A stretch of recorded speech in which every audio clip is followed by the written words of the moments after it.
कागल नगरपालिकेची प्रारूप मतदार यादी समोर येताच कागलमध्ये खळबळ उडाली आहे।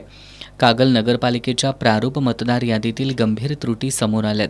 यादीतील नावं गायब होणं, दुबार नोंदी असणं, बोगस नावं असणं तसंच मयत व्यक्तींची नावं कायम राहणं अशा गंभीर त्रुटी समोर आल्यानं समरजितसिंह घाटगे गटाचे प्रमुख कार्यकर्ते दीपक मगर यांनी पत्रकार परिषद घेत मतदार यादीतील गोंधळावर प्रकाश टाकलाय।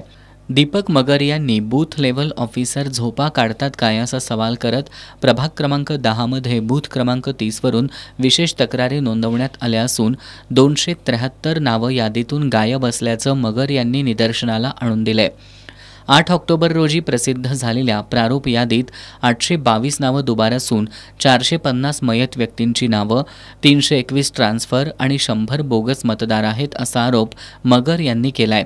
प्रशासनानं वेळीच पावलं उचलली नाहीत तर फौजदारी स्वरूपाची तक्रार करण्याची वेळ येईल असा इशाराही त्यांनी दिलाय। मगर यांनी या प्रकरणी न्यायालय, कोल्हापूर जिल्हाधिकारी तसंच कागल नगरपालिकेचे मुख्याधिकारी यांच्याकडे तक्रारी केल्या असल्याचं सांगितलंय।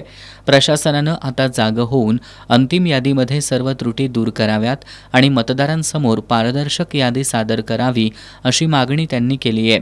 पत्रकार परिषदेला राजे बँकेचे माजी chairman Rajendra Jadhav, Appaso Bhosale, vice chairman Umesh Sawant, Doodhganga डेअरीचे चेअरमन प्रमोद कदम, अजितसिंह घाटगे सरकार, संजय कदम यांच्यासह राजे गट तसंच इंडिया आघाडीचे कार्यकर्ते उपस्थित होते।